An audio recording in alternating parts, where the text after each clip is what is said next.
Hi, you're watching Reddit Confessions. Don't blink, this isn't the kind of story you forget. The call came while I was holding her wedding ring. It was cold in my hand, heavier than I remembered. I was sitting on the staircase in the dark, the hallway light flickering like even the house wanted to leave her behind. My phone buzzed again. Felicity.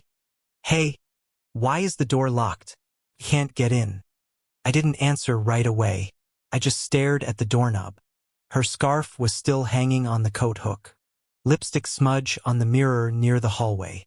It all looked so normal. But it wasn't. She had said it was a work dinner. But I saw the message pop up on her Apple Watch the second she left the bathroom that morning. Can't wait to taste you again tonight, winking face, same place? She tried to tilt her wrist away from me. I pretended not to see. I always do. Not tonight. I'd made her favorite pasta before she left. Even grated the Parmesan the way she likes. Big, flaky shreds. She barely touched it. Said she had a headache. And slipped into that red coat she only wore when she wanted someone to look. Now she was outside. Cold. Confused. Caught. I answered the phone. Hey, I said, calmly. Lyle? Why is the door locked? It's freezing and I forgot my key. Can you open it? No, I said. Silence. What do you mean, no? I stood up, still holding the ring. You don't live here anymore. She laughed. Not the sweet kind. The fake, dismissive one. Are you drunk? No, I said again. But I wish I were. I hung up. I didn't yell. I didn't cry. I placed the ring on the kitchen table, next to her untouched plate of pasta. And then I walked into the bedroom and started packing. Not her things. Mine. She could have the house. She just couldn't have me anymore. I didn't sleep that night. Not because I was heartbroken. That part had already happened. Months ago, quietly, while watching her drift further away, night after night, excuse after excuse. What kept me awake was the clarity. This eerie, echoing clarity. Like I'd finally stepped outside the fog she'd been pumping into our lives. She called 6 times after I hung up. No voicemails, just calls. One after the other, like a child locked out of her own playground. At 11:18 p.m. she texted, "Are you serious right now?" Followed by, "You're embarrassing yourself." That one made me laugh. Not out loud. More like one of those hollow exhales where you suddenly see how warped reality's been. I walked through each room slowly. I didn't smash anything or throw clothes onto the lawn. I just looked. The house felt unfamiliar, like I'd been subletting it from someone else. Her perfume still lingered in the hallway. That stupid Instagram wall with the fake ivy leaves and LED sign that said, "Good vibes only," made me want to rip it down with my teeth. I didn't. I'm not that guy. Instead, I picked up her copy of Atomic Habits from the coffee table.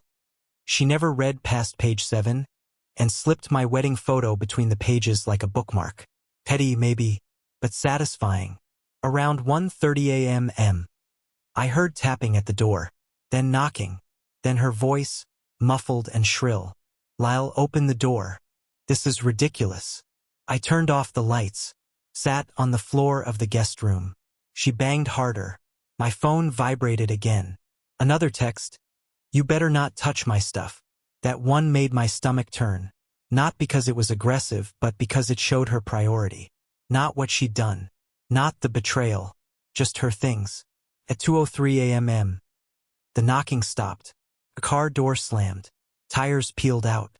And the silence that followed was louder than anything I'd heard in years. I closed my eyes, rested my head against the cold wall, and whispered to no one, "Now she knows I know." By morning, the silence had shifted. It wasn't peaceful anymore, it was waiting. The kind of quiet that sits just behind your shoulder, whispering that something is about to happen. I didn't go to work. I called in emotionally wrecked, which was probably the first honest thing I've said at that job in 6 months. I made coffee, stared at the wall, and watched the steam rise from my mug like smoke after a fire. Then I heard it, the jingle of keys at the front door. I forgot she had a second set hidden in her car's glove box. The lock clicked, but the chain held. I hadn't removed it. "Are you serious right now?" she called from the other side. You're locking me out of my own house? I didn't answer. I wanted her to say it. I wanted her to explain where she'd been, who she'd been with, why she smelled like cologne that didn't belong to me. But instead, she pulled out her phone, and moments later, mine buzzed. Open the door, Lyle. Don't make this into a thing. I didn't respond. I walked to the kitchen, picked up the note I'd written the night before and slid it under the door. 10 lines, carefully worded. No anger, just truth. I told her I knew. I told her I wasn't screaming, breaking things, or begging, because she wasn't worth that kind of pain anymore. I told her to come back at noon when I'd be gone, and she could take whatever she wanted, as long as she didn't take my peace again. She went quiet. I imagined her crouching, reading it under the porch light like some twisted romantic comedy gone wrong. Then I heard her leave. No slam this time, just a quiet retreat. And for the first time in what felt like years, I took a breath that didn't hurt. I wasn't free yet, but I'd put the scissors to the rope. And somewhere, maybe in the attic of my chest, a version of me finally whispered, "Good. Keep cutting." By noon, the house didn't feel like mine anymore. It felt like a crime scene, and I was both the victim and the idiot who left the door open. I didn't take much. Just a suitcase, my old camera, 2 shirts I actually liked, and Milo's leash. Yeah, I took the dog. He never looked at her the way he looked at me. No hesitation. Just loyalty. I left everything else. The TV she picked out. The headboard she begged me to mount. Even my hoodie she always stole when she wanted to pretend we were still close. I let her keep that, too. I didn't want anything that smelled like pretend. I parked 2 blocks away and waited. She showed up exactly at 12, like she was clocking in for a shift. She looked tired. Or maybe I just never noticed how empty her face had become. She paused before going inside, like she expected me to jump out and beg her to stop. When I didn't, she unlocked the door, walked in, and disappeared. 35 minutes later, she walked back out with 2 suitcases and a bag of makeup. That was it. No tears. No dramatic exit. Just like a guest checking out of a hotel. I followed her silently with my eyes from down the street. She didn't look back once. That's when it hit me. She had already moved out emotionally long before her body ever stepped out that front door. That night, I checked her Instagram. Her profile picture was already changed. New photo. Same red coat.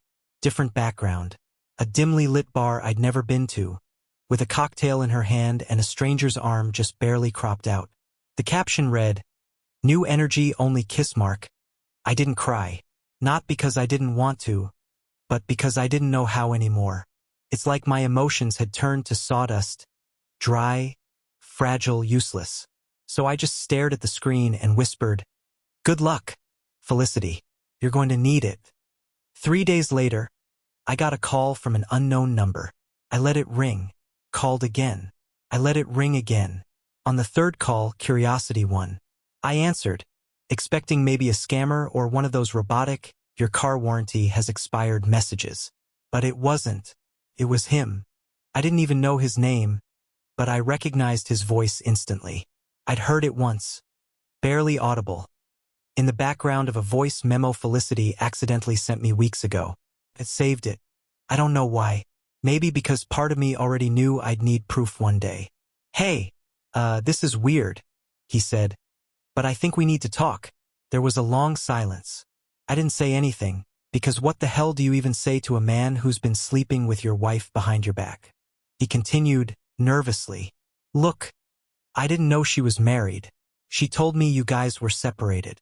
That she was just staying with you until the lease ended. I found your number on her emergency contact when she left her phone at my place." I didn't say a word. My breathing went flat. The whole room tilted a little, like my body knew I shouldn't be listening to this, but my brain was dragging me along anyway. She's not who I thought she was, man. I think she's done this before. I mean, not just with me. There were messages on her phone. Other guys. Same lines. Same photos. I don't know what her deal is, but I thought you deserved to know. My heart didn't shatter. It collapsed inward like a rotten building. I wasn't even angry at him. He sounded just like me. Confused. Used. Disposable. I asked one question. the only one I could muster. "Why are you telling me this?" He paused. "Because I think she's playing both of us. And maybe more." Then he hung up. I sat in the parking lot outside my motel for almost 2 hours, replaying the words. I wasn't just betrayed. I was part of a pattern, a cycle, a list. She didn't fall out of love. She never knew what love was to begin with. And suddenly, locking that door didn't feel like an ending. It felt like the very first chapter of a story I didn't even know I was in. I didn't plan to follow her. That wasn't the point. I had already let go, or at least I thought I had. But when I stopped by the bank to close the joint account, I saw it, 2 recent withdrawals. Large ones. One from her usual branch, the other from a new one across town. I asked for details, but the teller looked at me with that rehearsed corporate sympathy and said she wasn't allowed to disclose anything without her present. My name was still on the account, but somehow I didn't matter anymore. That night, I drove past her place. Not to confront her, just to confirm the world hadn't completely lost its mind. Her car wasn't in the driveway. The lights were off, but a delivery guy pulled up while I sat parked 2 houses away. I watched her come outside in a silky robe I didn't recognize, take a brown bag with 2 containers inside, and smile like she hadn't left scorched earth behind her. I don't know what made me do it. Maybe it was the way she laughed at the driver. The same laugh she used to fake shame me for buying extra fries. Maybe it was the robe. Maybe it was the fact that she looked completely fine. Like none of it ever happened. Like I'd been the fool who overreacted. I waited until she went back in. Then I walked to her trash bin. It was already full, packed with takeout containers, receipts, 2 empty wine bottles, and a crumpled parking ticket. I pulled it out. The address didn't match hers. It was a downtown hotel. I knew that hotel. I'd booked our 5th anniversary there. The ticket was time-stamped 2 days before she walked out of my life. 2 days before she cried on the phone and said she was torn. Torn, right? She was rotating men like socks. That's when the calm in me cracked. I wasn't jealous, I was humiliated. She hadn't just broken my trust. She'd made me an extra in her self-centered rom-com. And as I stood there under a dim street lamp, holding that crumpled ticket in my hand, I realized something that made my stomach turn. She never actually apologized. Not once. I thought I was past the breaking point. Turns out I had further to fall. The next day, I got a notification from my email. A hotel survey. "Thank you for your recent stay at the Moreland Suites. We hope you enjoyed your premium package experience." I hadn't booked any hotel. I opened the email. Her name was on the reservation, but my email address had been used. She hadn't even bothered to change it. She used my email for a 2-night stay with whoever he was, and had the gall to mark it as a romantic getaway. I scrolled through the confirmation and saw the real gut punch. She'd signed up for the couple's massage. Under partner name, she had typed mine. She was lying to the hotel, lying to herself. Or maybe it was all a joke. Maybe I was the joke. I don't know what kind of twisted psychology was at play, but it broke something permanent in me. That night, I didn't cry. I didn't scream. I bought a burner phone. I created a new email. I logged out of every joint account we ever had and locked them down with passwords she didn't know. I filed an official address change at the post office and had every single piece of mail forwarded to a coworker's place across town. And then I made one last stop, her mother's house. Not for revenge. Not to start drama. But because her mom had once pulled me aside at Christmas and whispered, "If she ever breaks you, don't disappear. Let me know first." She opened the door in silence and stepped back like she'd been waiting for this moment. I didn't need to explain. She already knew. And then, with the softest voice I've heard in months, she handed me a flash drive. "I don't know if this helps," she said, "but I found it in her old laptop when I was fixing it last year. I didn't watch it, but you should." I drove away with my hands shaking, the flash drive burning a hole in my pocket. I hadn't planned on finding anything else. I thought I knew the worst of it. But as I pulled into the motel and plugged the drive into my laptop, something told me I wasn't even close. The flash drive had one folder. No label, no dates, just 12 video files. I watched the first one and stopped it halfway through. It was her, in our bedroom, laughing on a video call with someone I didn't recognize, holding up one of my shirts like it was a prop in some dark comedy. He still thinks I'm working late. Sweet, clueless Lyle. He even made soup tonight, she said, giggling. The other person laughed too. Ah, that's cute. You should marry him. For insurance. She shrugged. Already did. Best long con I ever ran. Couldn't watch the rest. I didn't need to. It wasn't about catching her anymore. It was about letting go of the version of her I had been holding onto, the woman who never existed. I shut the laptop, took Milo for a walk, and stood by a lake I hadn't visited since I was a teenager. I threw the flash drive in and watched it disappear beneath the surface. She wanted attention. She wanted to manipulate. I wasn't going to carry her games with me into the next chapter of my life. I deserved more. The next week, I signed the divorce papers and dropped them off without a word. I left a small sticky note that simply read, "Thanks for the freedom." I never heard from her again. Not directly, but I saw her new profile a few months later. A different guy, a different town, same poses, same captions. "He makes me feel alive," she wrote. I smiled to myself. That poor guy has no idea. But I wasn't angry. I was free. Genuinely, deeply free. I moved across the state. Took a job that pays less but makes me feel human again. I adopted a second dog. Milo loves him. And every now and then, I make that soup she once mocked. Just for me. Because now it tastes like peace. If you made it to the end of the story, thank you. Now tell me, what moment shocked you the most? Was it the flash drive? The phone call from her lover? Or the hotel email? Drop your thoughts in the comments. I read every single one. You're watching Reddit Confessions, where stories are raw, real, and sometimes exactly what we need to hear to move on. If you've ever locked a door and opened a new life, you're not alone.